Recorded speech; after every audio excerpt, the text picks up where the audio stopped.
Welcome to the I Am One podcast, where we talk to perinatal mental health advocates, professionals, and educators supporting the mission of Postpartum Support International. We're not afraid to ask our guests about the hardest parts of pregnancy and postpartum because we know that PSI has tools and resources to help in every situation, and everyone should know about them. Whether you are among the 1 in 5 moms, 1 in 10 dads, one of many trans or non-binary parents, or you're one professional or advocate committed to helping folks in need, you are also one of us. I'm your host, Danny Giddens, and I am 1 in 5.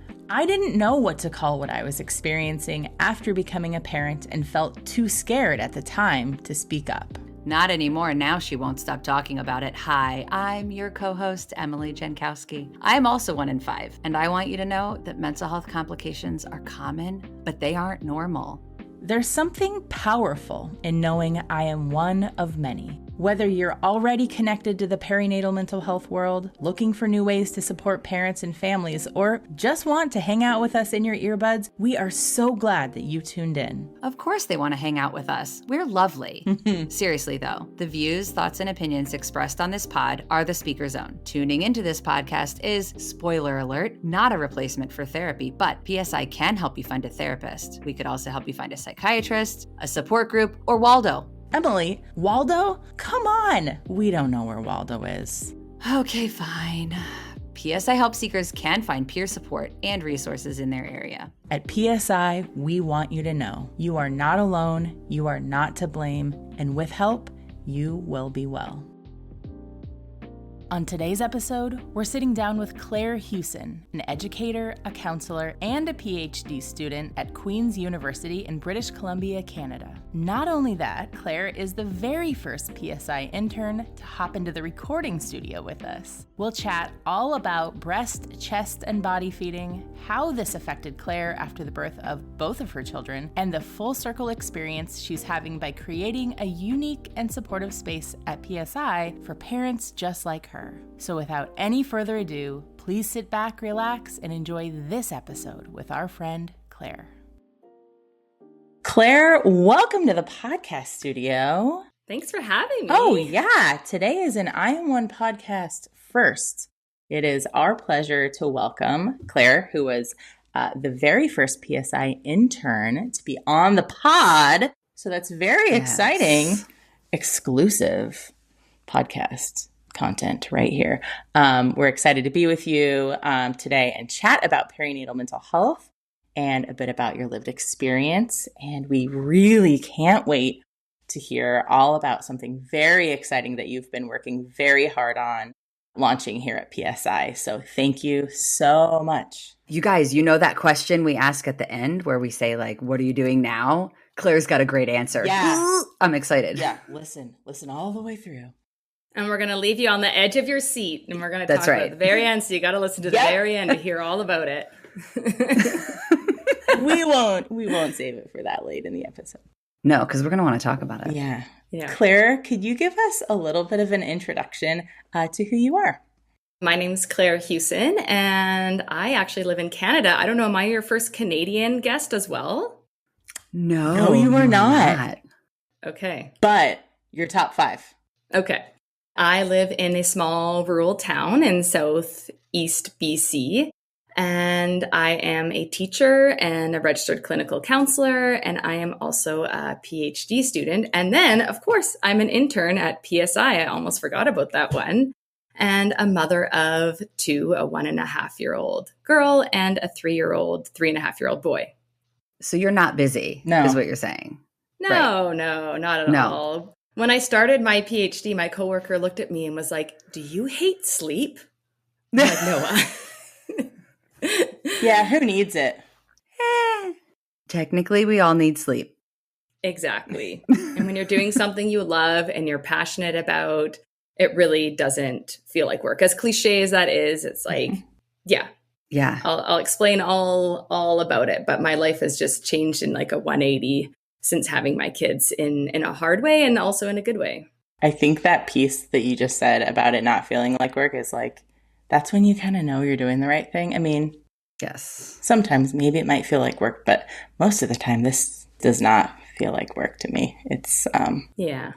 It's like solving a puzzle or helping someone in need, or it's way more exciting and engaging, and like somehow we all have a little bit more capacity than we thought we did. Yeah.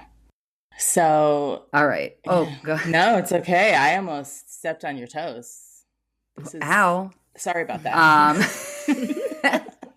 So can you tell us what role perinatal mental health complications have played in your life personally, professionally? Somehow I have a feeling it's both. It is both. Well, why don't I start with the personal piece, because that is how I transitioned into the professional piece. And what I wanted to highlight, or the theme this week, is talking about perinatal mental health disorders surrounding infant feeding. And so in 2020, in quarantine, as a lot of people did, they conceived a baby, because what else was there to do during quarantine? And being pregnant during COVID and having a baby during COVID, I think, brought up just so many challenges in different ways. And when I was thinking back about my journey, there's so many pieces that you kind of discount and you think, oh, that didn't really matter, or that wasn't really a part of it. But it truly was. I mean, a huge part of it was just feeling robbed about your experiences.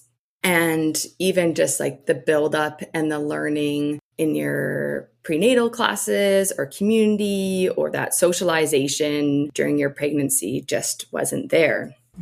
And as all mothers do, we kind of envision what we think life will be like as a baby, and especially for infant feeding. And you learn so much about the environment and the community around you. And all the women around me were all breastfeeding. You go to the coffee shop, they whip their boobs out, and you're like, oh, that's going to be me one day. It's going to be awesome and so convenient and bonding and amazing. And during our prenatal class, we did connect with a lactation consultant. And of course, it's all through Zoom. So there's just so much that's missing.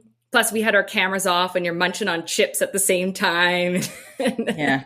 And I remember her saying, oh, it could take up to 6 weeks. And I was like, oh, that's not going to be me. It's just going to be easy, just like how it is for everyone else.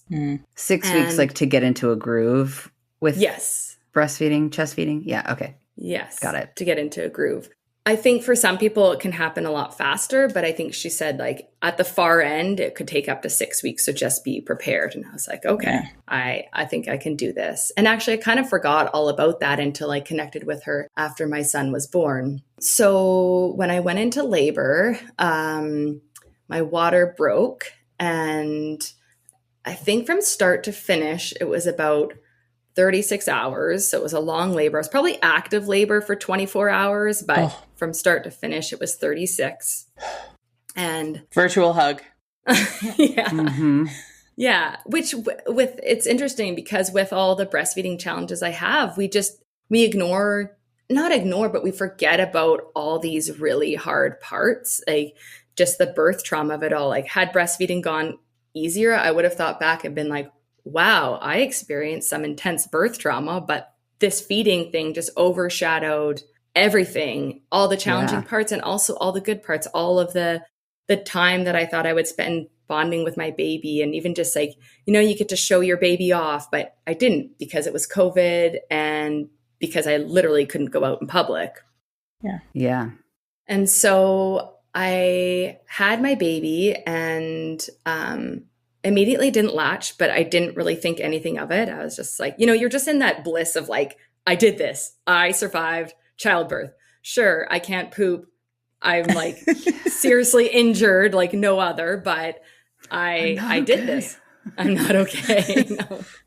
But you are okay because you're just like, wow. And it just immediately connects you to every mother in the world. Like you think about it and you're like, wow, everyone did this. Like in a different shape, in a different form, in a different way. It doesn't matter if you had a C-section. It doesn't matter if you had a 2-hour easy birth. Like you did it. You're part of this community that like did it. And it's just such an amazing feeling. Actually, a funny story is I was FaceTiming with my dad in the hospital and I don't even remember saying this. And he told me, he's like, you said you couldn't wait to have a second baby and your baby was like 2 days old. Like, you're just in this like high, right? Claire's like, I want to do this again. Yeah. Danny and I were both like, we're going to be in the one and done club. Yeah. That was a lot. Neither of us are actually in the one and done club. We're both in the 3 and done club. Yeah. Oops. That's amazing. And so then starts the whole breastfeeding journey of what I call the triple feeding hell, where you try to have the baby latch and then the baby doesn't latch, they're fussing. So then you pump and then you take the pump milk and you give it in a bottle. And then my partner, he would bottle feed while I was pumping, and that kind of went on. And I was in the hospital for 5 days. Just really, they want you to establish breastfeeding before you go home, if that's your goal. When I say this, it's not against any of the hospital staff, but I think they were really listening to what I wanted, and what I wanted was breastfeeding. But I think in that vision I had, I was just so focused that I didn't realize that, like, okay, this baby's not getting the nutrition and he's getting sick, and maybe I should supplement with formula. And it's like, they talk about the colostrum being liquid gold, and you're just like, you talk about hard work and you're just like pumping and giving her, and like your nipples are bleeding and you just don't care, you're just doing everything you can, and you just can't see outside you. Eventually we're like, okay, well, we need to top up with formula. And it had been 5 days. And I was like, oh, this was the other thing. I hadn't pooped in 5 days. Oh, Claire, they let you leave the hospital? They did, because I knew I would be able to do it at home. They gave me an enema kit to take home. And it was like the second I got home, I was able to go. But yeah, coming back to just like ignoring your own health, where it's like I had 4th degree tearing. I had so much stuff going on, but I wasn't even thinking that. I was just like, I need to keep this baby alive. I need to breastfeed him. I'm sorry. You had 4th degree tearing and you were ready for number 2. I just have a lot of questions right now. I think I had some drugs or something. I mean, oxytocin is a hell of a drug. Yeah. Yeah. Mm-hmm. For sure. So when I got home, the hard thing was that my partner had to go back to work. I was due December 27th, and I didn't give birth till January 4th. And then we were in the hospital for almost a week. And so how he had calculated is like, oh, I'll take Christmas off. I'll take 2 weeks off over Christmas. You'll have the baby around Christmas time, and then we'll be there to help. And then at least I'll have a couple weeks. Well, that is how it works, right? You can plan everything and you can schedule your life ahead of time. Absolutely. So he was only home for 3 days before he went back to work. And fortunately, I had a lot of support of friends to help. And I think back to, I'm laughing. I'm like, how many people in this small town saw my boobs? How many? Because it's like, you just don't care, right? Mm-hmm. I remember having this tank top and I kind of pushed it in between my chest because my nipples were so sore and dry and cracked and bleeding. And I was like, I actually can't put a shirt on. I can't put a bra on. And you need to nurse your baby every 1 to 2 hours. I was like, this is how it's going to be. And my friends would come over and I was just like, you're just so vulnerable. You're just like, this is me. Yeah. You've never answered the door like that before. No, they're like, no. Now for something new. And so that triple feeding continued, and just trying all different things. There was the SNS tube that you would either try to put on your nipple. What we ended up doing is like having to finger feed. And so we put the SNS tube on your finger to have the baby just practice that sucking motion. Oh, interesting. But it's just such a long process. If you think about having to feed an infant every 1 to 2 hours, it was like you pump and then like the finger feeding. And if I didn't have help, I would have to finger feed and like somehow manage to pump at the same time. Because what I would do is after, I think a feed would take about, 45 minutes or so. And then I would set my alarm for 20 minutes and I would pump, because if I would pump in between the feeds, it would help your supply. And then 20 minutes later, ding, the alarm would go again. I was like, okay, I have to start this craziness all over again. And there's just so many pieces that when I look back, I was like, wow, no wonder why I was going crazy. It's like cleaning the pump stuff, cleaning the SNS tubes, all the double pumping stuff. There's feeding exercises for the baby or to get their mouth strong, to get their latch strong, doing little stretches in their mouth. I was also on domperidone, which is a medication to help increase your supply, as well as supplements and mother's milk tea. And I got to this place where I'm like, am I bonding with my baby? Am I enjoying this? Or is this just like all about the feeding? I can only imagine that it was next to impossible to bond when all your brain was thinking about was a feeding schedule, setting alarms. It makes that new parenting stage so process oriented and like not at all like connection oriented, because you're so focused on like the steps that you have to complete over and over and over again. Absolutely. And there was this sense of rejection I felt like I can almost tear up just thinking about it, where not only are you not bonding, but your baby's also rejecting you. Like he would be screaming, turning purple at my breast, and I would just be crying. Like anytime we had to start a feed, I felt this overwhelmed sense of anxiety and almost doom that I'm like, oh my gosh, it's already been 2 hours. We have to do this all over again. Yeah.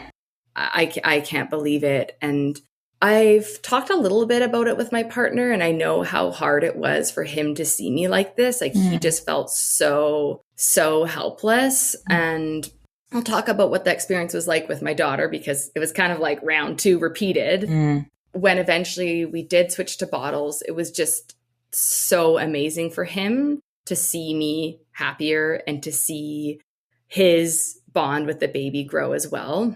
So how I put the ending to the madness was, it was about 6 weeks, and I had basically stumped the lactation consultant. She's like, I don't know. We've done everything, like nipple shields, like pulling your nipple out, everything and anything you think of. Like I think back to getting him to latch. I felt like I was doing like handstands and getting all contorted. And there was like 2 people, one person holding a baby and one person holding his head. And it was like, there was actually 3 of us sometimes, because my partner would have to hold the SNS tube and the bottle of breast milk. You have to hold it up higher. Yep. To go down. And that was my experience too. Yeah. And it's like, I tied a string around a bottle and had it around my neck, and then had the SNS tube go out and then had it taped on my nipple. It's like the thing, you look back and it's like the things you did to try to make it work was just like, I would have done anything. And like, maybe from the outside, it's like, why did you care that much? But like, I did. I really cared. It was really important to me. I have a handful of questions about this. So was the challenge his ability to latch and get milk? Was the challenge in your production? Was it yes, all of the above? Or in the end, when you had to stop, did you still not feel like you had answers as to like why this was happening even? It's such a good question, because it's actually all the above. Oh. Yes, all the issues, like latch was an issue, painful nipples was an issue. I think production definitely was an issue, but it kind of goes hand in hand, because he wasn't latching very well and pulling, because the more milk that goes out, the more you produce.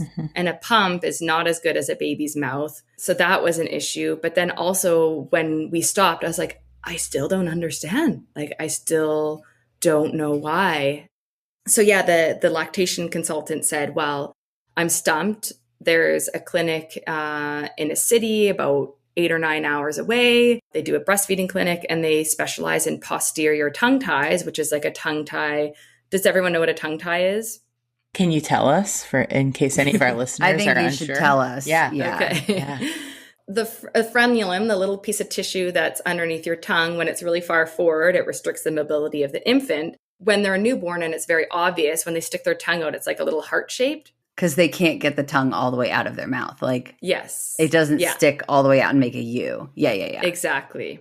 So my baby didn't have an obvious tongue tie. And obviously people aren't wanting to go in and cut babies' mouths. But I was like, well, this is the last scenario. Like, this is my last kick at the can.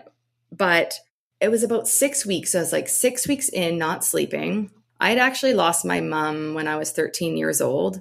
And you have like all these different phases of grief. And it really hit me in that moment where I'm like, yes, my sister, my family's great. My older sister has 3 kids. She's lovely, but she has 3 kids. Like she can't be there for me. And it was COVID. So I would have had to like drive by myself. It was the winter, snowy conditions, stay in a hotel by myself, sleep deprived, like do this whole triple feeding regimen. And I was like, you know what? I don't think I can do this. Like, I think I just need to give it one more week and figure it all out. And if it happens, it happens. And if not, then like, I just have to let this journey go. And kind of to rewind, because I was going through an induction process with my son, they gave me an ECG, which measures your heart to see if there's any stress. What happened is they actually measured that I had some kind of heart attack. They didn't tell me this before I gave birth, which thank God, because I would have been worried about it. But they said sometimes people have murmurs, which I do have a heart murmur, and it shows up that I had some kind of heart attack. They're like, they still don't really know, but end of story is that they said, if you're having heart pains, like go to the ER, like take it seriously. And they told me this at like two weeks postpartum, 3 weeks postpartum. So at around 6 weeks postpartum, I started getting these like pretty intense heart pains. I was like, oh my gosh, like what's going on? I need to go to the ER. And so I left my baby at home and I went to the ER, and of course, everything was fine. What I think it was is that like I was taking a lot of medication for milk production, and my milk glands were just like really tightening around my chest. And then I think also I was having a bit of like a panic attack. Like my anxiety was just like through the roof. And right there in the ER, I was like, Claire, you have to stop. When is this going to end? Like there was no end in sight, and things really got worse before they got better. And so I came home and I was like, I'm done. And the relief on my partner was just like, yes. And so I probably didn't wean properly, but you know, when you make that decision, when you're like, I'm done, you just need to be done immediately as possible. So it really helped my anxiety and my bond. But what came in was just like this sadness and this grief of this experience that I thought I was going to have. Yeah. And during that time, I was really reflecting on some of the messages that I was getting from the community, from the World Health Organization, just from so many people around me. And again, I don't want to, people that have said things said it in like the most well-intentioned way, but like, can we please say that breast is best? Like that saying really needs to go, because it is absolutely not best and just so offensive to anyone that is struggling with breastfeeding challenges, or people that just say, I don't want to, because that's not what's best for me and for my family. I also had a healthcare practitioner tell me that babies that are breastfed have a higher IQ than babies that are formula fed. Also on the World Health Organization website, which is part of my PhD when I want to do more research and really look into that, because there's so many environmental and moderating variables with breastfeeding and IQ, like the mother's IQ or the mother's education level or the mother's sociocultural values. There's so much, and you cannot, like, a correlation does not equal causation. And I am just flabbergasted as to why that's still going on in the health community. Also, like the notion that IQ is somehow tied into like the value of a human being is like just really offensive and problematic on a lot of levels. Like, I don't see the connection there. So what? Like, let's assume that you're right, even though I think we all know you're not. Why are we even having this conversation? Absolutely. And it just exacerbates those feelings of feeling like a failure, or like, am I not providing what's best for my baby? Am I not a good mom?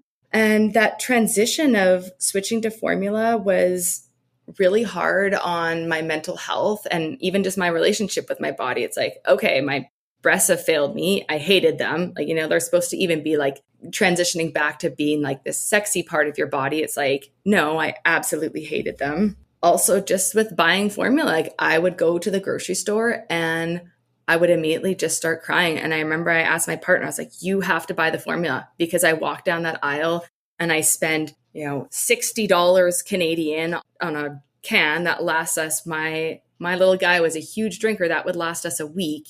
Even just the cost of it is just outrageous and exacerbated my feelings of not being a good mom.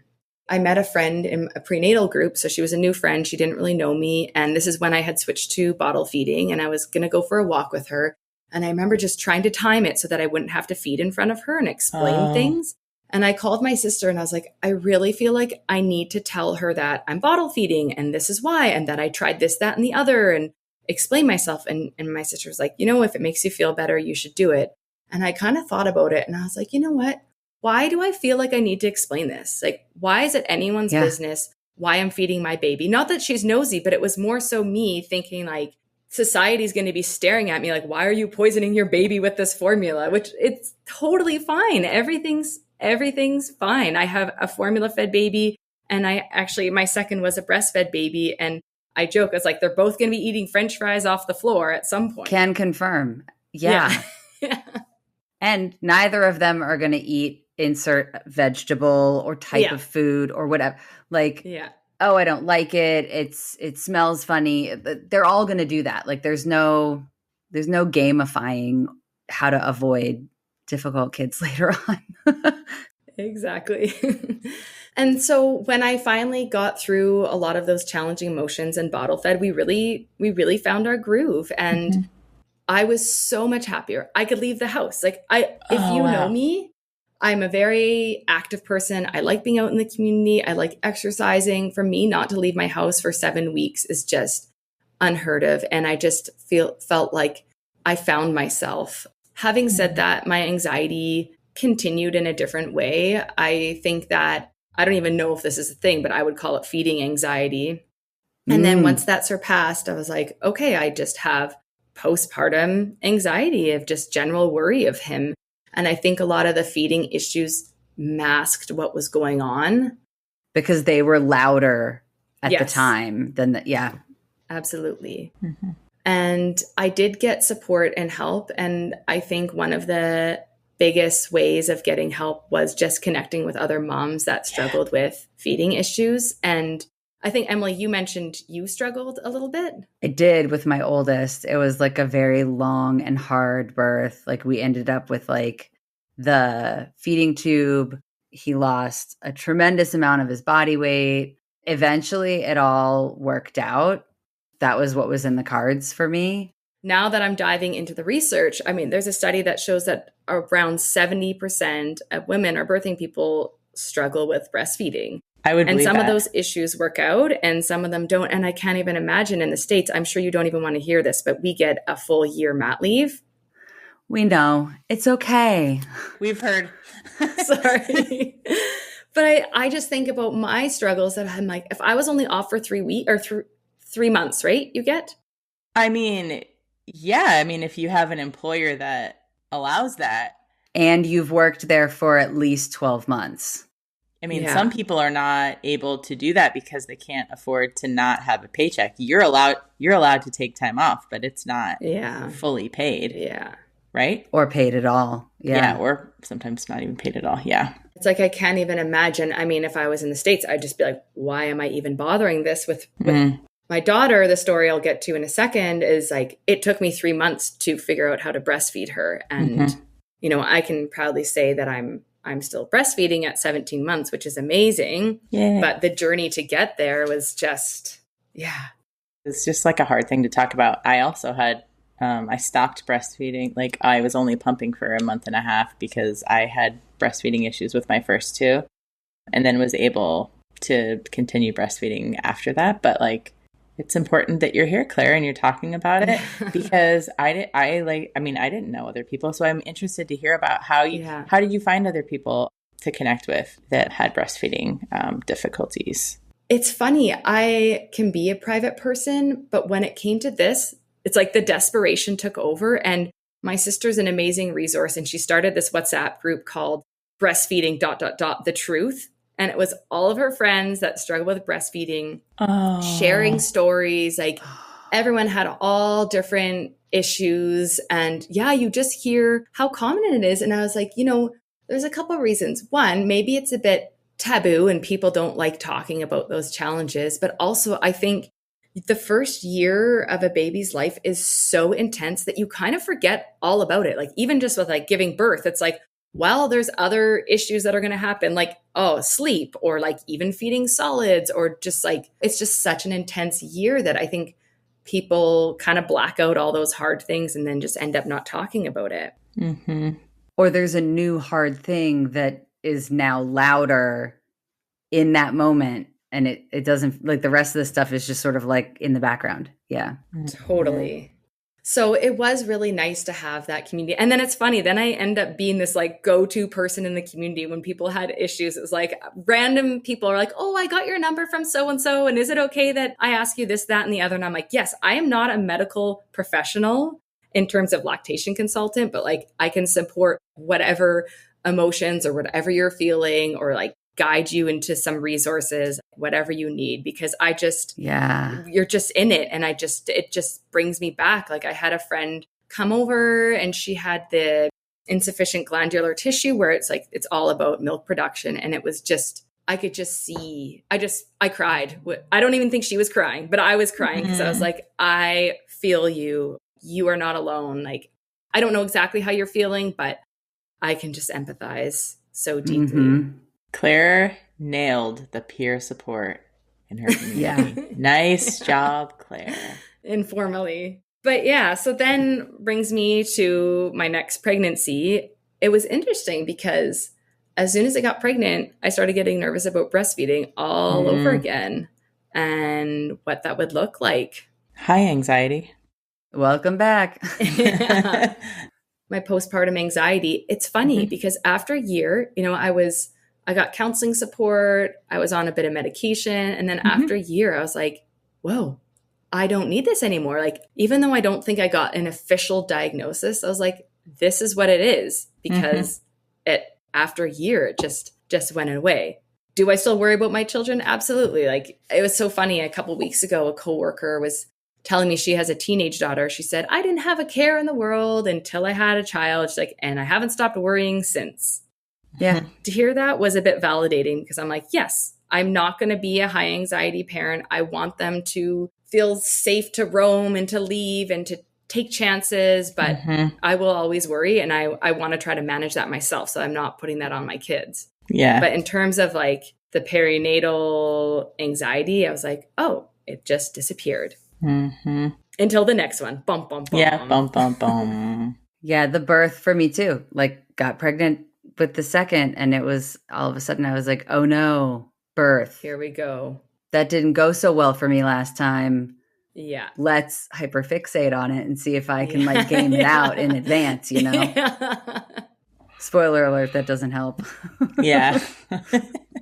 But going into the second one, at least I was prepared for it. So I went and saw a counselor before and actually talked about the breastfeeding journey, because it'd been, you know, after the year, we switched fully onto solids. There was no bottles. And so I had that year, because my kids are about 2 years apart, to really prepare for it. Prepare and also worry, but, you know. As you do. As you do. Yeah. And so my birth with my daughter was completely different. It was extremely fast. It was about 4 hours from start to finish. Oh. And I was also in denial of being in labor because, ironically, I had thought my water had broke twice before, but really I just peed my pants. You know, that's just the as joys. You do. Yeah. The hashtag of this episode. As you do. As you do. I know. It's funny because I live in a small town. It's like you go into the hospital and you know half the people there. You're like, yeah, you just go out in shame. They're so wonderful. They would never make you feel bad about it. But it's just they end up giving me the sticks to see if it was amniotic fluid or urine, because I'd already been there twice. They're like, just take these and you can do it yourself at home. So I was in a bit of denial because I was like, I'm not going to be the girl who cried labor. And not a third time. No, not a third time. I was out for dinner with my partner and we had a babysitter, and I felt a bit crampy. So I called my sister and I was like, because she was going to take my son if I went into labor. And I told her I felt a bit crampy, and I was like, but don't worry about it. I mean, I've been feeling crampy for weeks. And so we went out for dinner and I really started laboring. And I remember like moaning and groaning in the restaurant. And my partner's like, I think we need to call it. And you're like, no, sir. No, I was like, we just ordered the pad thai. I am not leaving to go. Nope. And I remember staring at the wall, breathing, and he's like, okay, we need to call it. And so I went back home. Can I get this to go? Yeah. Wrap it up. I got home and our poor sweet babysitter's there, and I'm just traumatizing her because I'm full blown in labor now in the other room. And Sean, my partner, calls my sister and is like, you need to come over now. And she's like, what? You called me like a half an hour or 45 minutes ago saying that you were cramping. And then when we called our midwives to go to the hospital was full. This is rural living for you. So no. We ended up having to go about an hour and 15 minutes to the next town over, which I probably should have gone, or probably I should have gone by ambulance, but we didn't. And we're driving. And I remember that drive was the worst. We almost hit elk. It was just so stressful. Oh my God. Yeah. Mm-hmm.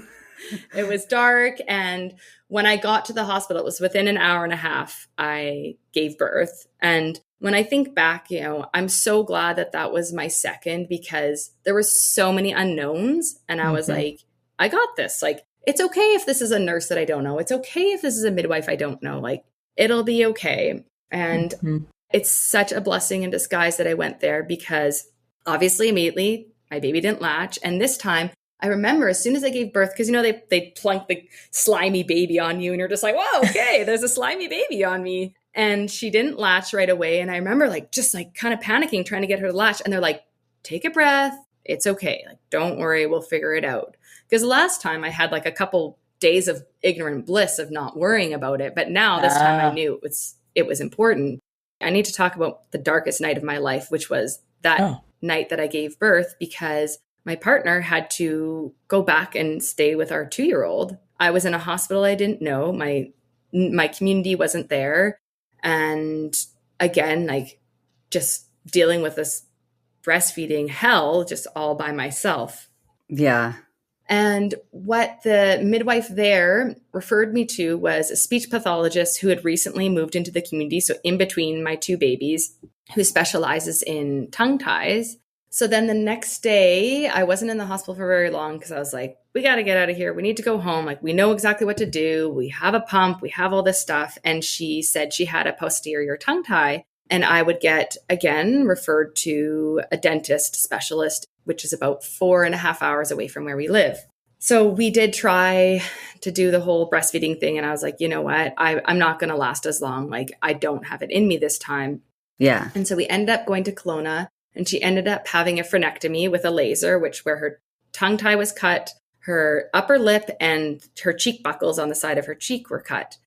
And even just that procedure alone, when I think back, I'm like, it was so intense. I couldn't be in the room. I heard the screaming through 2 closed doors, and my partner had to be there. And then after, we had to do all these stretches to make sure that the cuts didn't grow over. Right. Because otherwise they'll just heal with scar tissue, right? Exactly. Yeah. Exactly. But immediately after, she latched perfectly. And I cried. I was like, I have never had a pain-free latch ever. Wow. It was just incredible.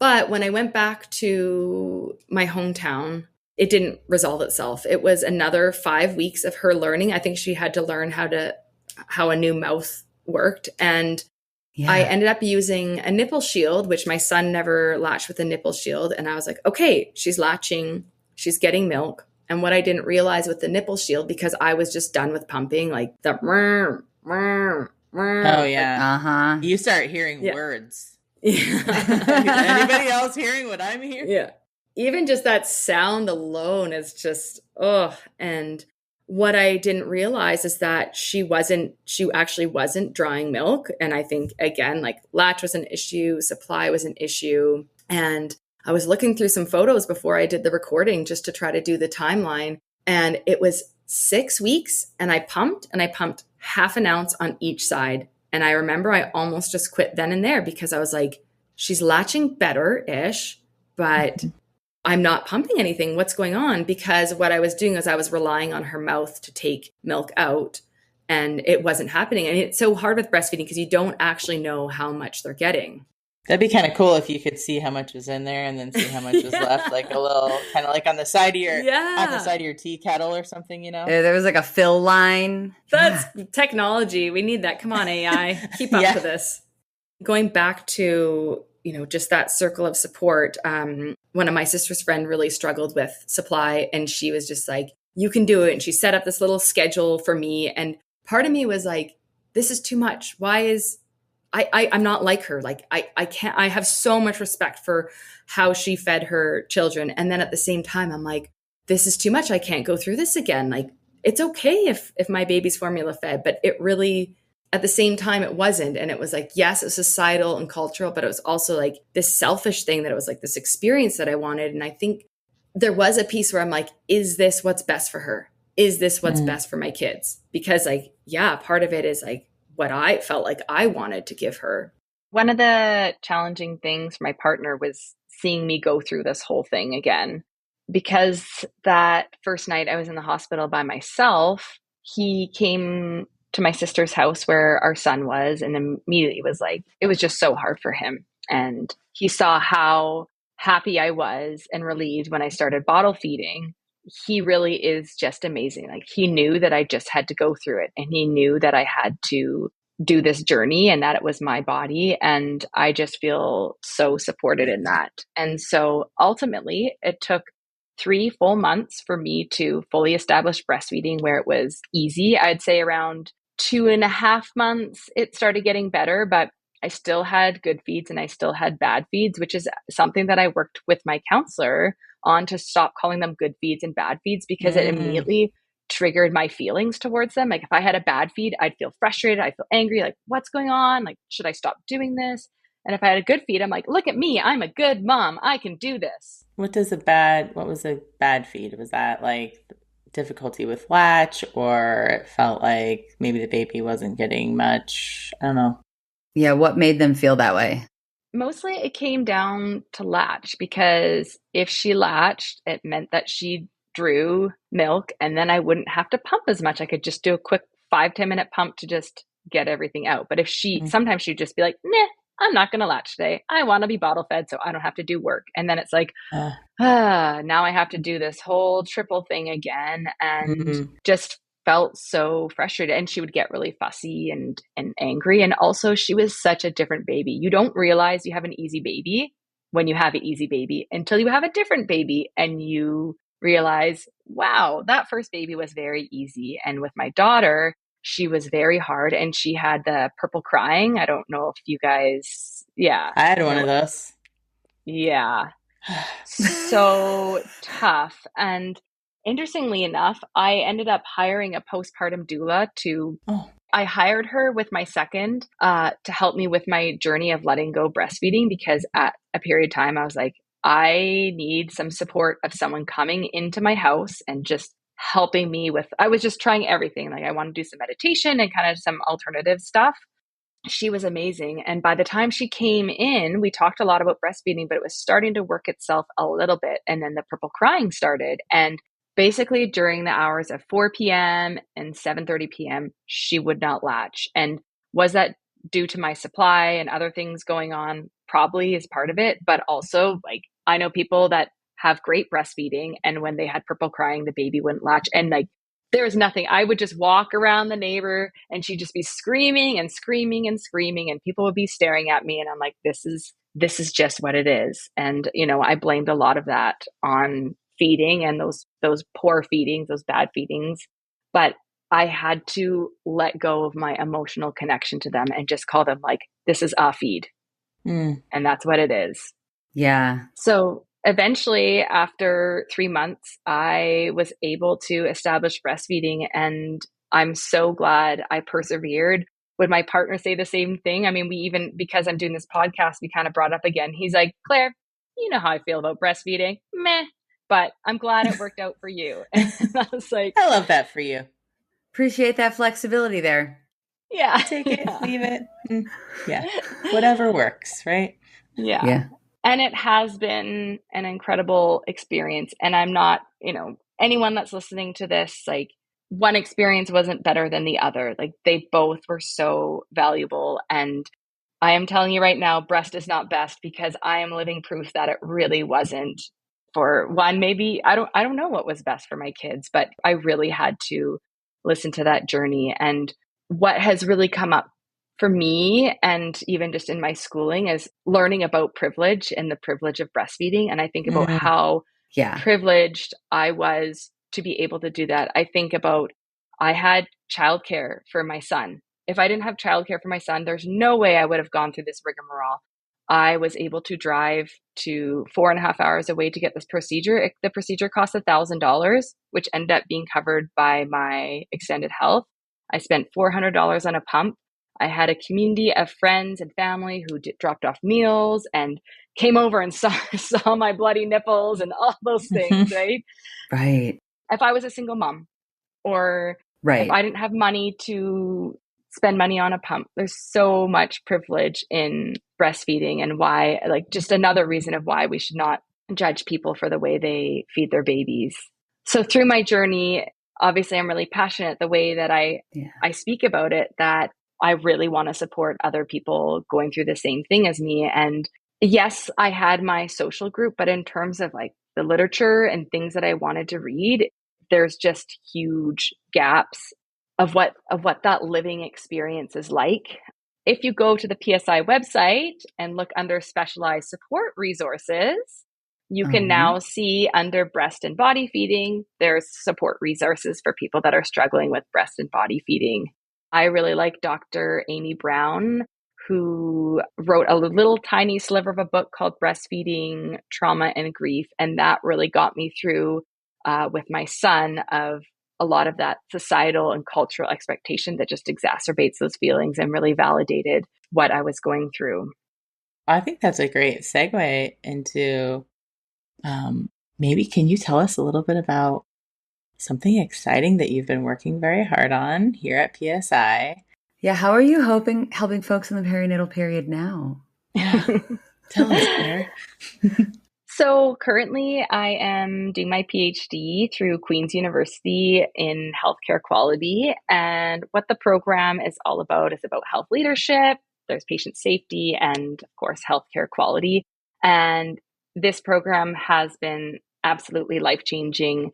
I wasn't sure where I would fit because it's such a multidisciplinary program, but all of the professors, everyone there is just like, what you want to do, we support you. And what's amazing is that I've been validated in what I'm researching by so many people, by you guys, by PSI, by so many people say, this is so needed. Thank you for doing this, which just feels so amazing. And already just looking at the research that's out there, there's just huge gaps in like what people that experience, and I call it breastfeeding, body feeding loss, there's just gaps. And so part of my program, I have to do a 200-hour internship, which I am doing with PSI and working in the social support programs. Yeah. Great. It's been absolutely amazing because I live in a rural community and I didn't want to leave my community to do an internship, which is amazing that I was able to do it through PSI.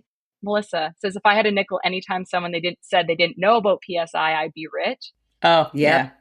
I just wish I knew about PSI when I was going through all of my postpartum challenges and just feeling so isolated, especially being in a rural community. Mm-hmm. And so I am starting a social support program. We're calling it When Breast or Body Feeding Ends Before You Are Ready. So that can encompass like if you're going back to work, or if you're just feeling challenges and you have to stop.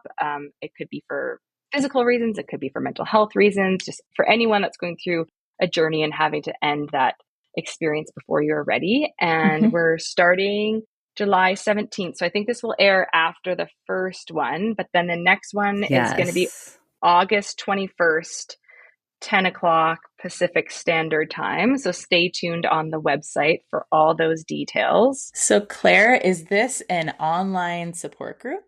Yes, it is an online support group. The first half hour is a psychoeducational piece. And then the last hour is just mothers, birthing people, sharing their experiences, learning from each other, offering each other support. I mean, as I mentioned, I felt other people's stories to be the most helpful for me. And living in a rural community, ironically, actually, Instagram helped me. I followed Low Supply Mom, and she is amazing and helped me with my journey as well. And so my hope is that we can just learn from each other and support each other. And yeah, it's going to be awesome. Well, we are lucky to have you, and so are parents everywhere, for especially folks that need some extra support in this area. They're having trouble breastfeeding, body feeding, have to stop earlier than they wanted to. Yeah. So thank you. Thanks for all your hard work, Claire. Yeah. It's great. We're really excited. We'll drop a link to the support groups in the show notes. And if anybody's listening and you missed the first meeting, check out the one that's on August 21st, 10 a.m. Pacific, and get some support. Yeah. And they'll be able to sign up in advance. And like, there's like, you sign up and then you get the link, and there's like a whole process. Yep. Doesn't cost anything. Claire, will you be at that support group? Yes. Well, I am facilitating it. Okay. Yeah. Amazing. And even after my internship ends, I am committing to running the social support group because I'm very passionate about it. Yeah, I'm going to stay as a volunteer. Guire. As we do. That's incredible. Yay. As we do. Yeah. Yep. Well, you're hooked. Once you start with PSI, you guys know, I listen to some of your other podcast guests. You just get hooked in. You're just like, all right, I guess this You're is like, my what life else can I do? It's almost like going to like a really good buffet. Like you're like, oh, I'm going to try that. And then I'm going to try that. And I'm going to try this other thing. And like, then you need to digest for a minute, but then you can go back and get a little more, like, you know? I think I'm hungry again. Yeah. And then I need to bring the buffet to Canada, and that's kind of Yes. We'll see what happens, but I'm trying to connect with the Canadian chapter because there's so many chapters in the States, and yeah, it would just be amazing to have one closer to home. For anybody listening in Canada, you can come to the support group, right? Yes, indeed. It's not just folks in the US, so check out the link in the show notes and sign yourself up if this sounds like something that would help you. So great. Well, Emily. Lightning round. Do you think it's time for the lightning round? Claire. I was worried about this. I was like, I need to be honest to what I'm listening and watching to. I talked to my partner about it, and I was like, I think I have to tell them. Yeah, you better tell us the truth. I can tell if you're lying to us, Claire. Yeah. I'm just kidding. She probably can. Maybe. I don't know. Okay, Claire, first question. Yeah. Besides this podcast, what's your second favorite podcast? Because, we know this is your favorite one. Absolutely. Well, I am in a toddler phase, so I like listening to Unruffled by Janet Lansbury. Yeah. Oh, Unruffled. That's that's a good one. But I am a diehard fan of a podcast called Why Won't You Date Me that a comedian, Nicole Byer, does. And it's funny because I started it a long time ago when I was just kind of dating my partner at the time. And she was on Tinder, and she'd bring in her ex-boyfriends and kind of grill them, be like, why won't you date me? And she's just been single for so long. And now she's actually really famous. Yeah. And I'm just like rooting for her to find her person. And now, unfortunately, she said she's given up. She's just going to be single forever. But it's comedians talking about love and relationships. And I just find it entertaining and just such a switch in my brain. I'm going to add that to my queue. It's kind of fun to start from the beginning, but it's like, it's a commitment. And I was catching up on it. And I remember in 2020, she was like, this is going to be my year. And that's when I had already known. Oh, no, that was nobody's year, my friend. Yeah. I thought that was going to be a good year too. I know. Yeah. Okay, are you currently binge watching or reading or listening to anything that like we need to add to our queue? Well, I'm watching a very Canadian show called Letterkenny. And I've seen it. Oh, have you? Yes. Okay. It's quite vulgar. That's why I was like, see, I'm being honest here. I'm being very honest. Appreciate that. I'm glad you laughed because it's very Canadian, and the humor. It's funny because I was saying, some comedies you can kind of tune out a little bit, and it's not like the plot is hard, but the dialogue and the way they talk is just really quick and really witty. But yeah, it's not like there's a laugh track in the background, like no. like a 1990s sitcom. Like, we're all laughing now. That was funny. Yeah. Nope. Yeah. It's quick, like just like you said, quick and witty. And yeah.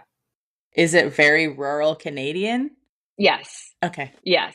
I have a friend that lives in rural Ontario, and he's like, it is literally exactly like this. Nailed it. It's so great. Okay, now I'm curious. Okay. I'm also, of course, like I read books like this, like bottled up, because I love reading about different things about infant feeding and society and culture. But yeah, as you can tell, I also like turning my brain off. And I just read Green Lights, the Matthew McConaughey book. Oh. Have you guys heard about that one or read that one? I've heard about it. Oh, you know what? I'm into audiobooks. I bet that audiobooks is... Yes, because he reads it. Totally, probably nails that. Yeah. And then I'm also reading, I'm a big reader, and I'm also reading this Seven Fallen Feathers, because it's also a Canadian book. It's about racism, death, and hard truths in a northern city. And I'm Canadian, and so I'm just promoting some Canadian content here. Hey, yeah, we're here for it. What is your best parenting hack? Good question.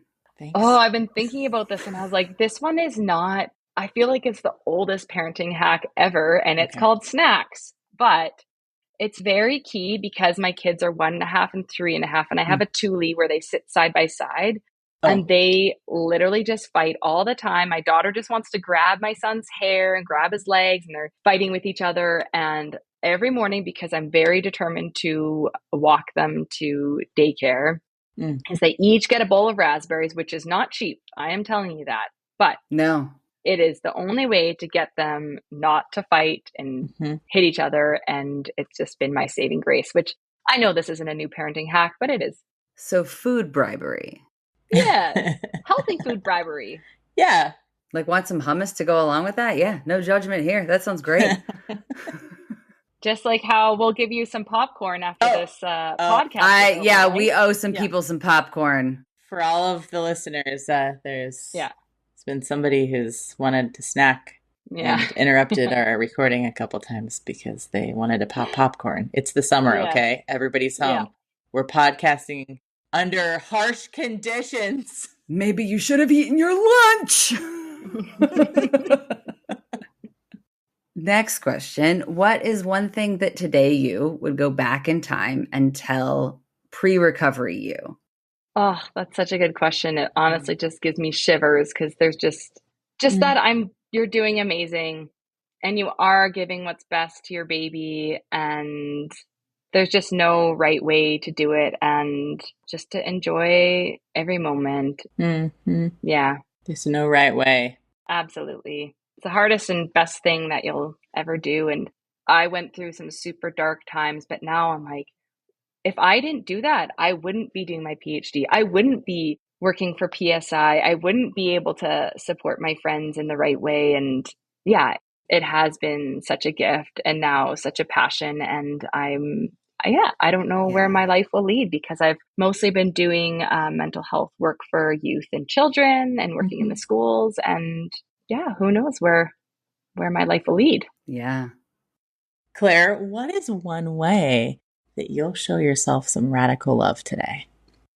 You're going to love how radical this is. And when I say love, you might laugh, is mowing my lawn. Oh, yeah. I like doing that. Okay. It's like very satisfying, very methodical. Right up there with weeding for me in terms of like, Oh, yes. Well, we were away camping, so our lawn's a bit outrageous, and it just is like, not only does it, I was like, okay, well, I don't really have time to exercise, but this gives me a little bit of exercise, some time away from the kids, and then you look out at your lawn, you're just like, I did that, it looks amazing. Damn, I'm good. Yeah So it's the little things. I love it. I'm into it. What about you guys? The tables have turned. Maybe some gardening. I mean, I'm going to give somebody a snack before they accost me. Yeah, before anything gets real hectic around here, you know what I'm saying? I'm going to get myself outside because I've been inside all day. Yeah. I'm an outside creature, you know? Mm-hmm. So I might crochet something. I keep getting out the yarn and then like putting it back and then getting it out and putting it back. I'm going to make something. Oh, that sounds like fun. If folks wanted to get access to the program that you're doing, or if folks wanted to learn more, like where is the best place for them to go? Is it through the website in the Get Help section? Like where do they go? Direct line? Well, underneath the specialized support resources on the PSI website, there's resources there. And perfect. We'll put a link to that in the show notes. There is one last question, though.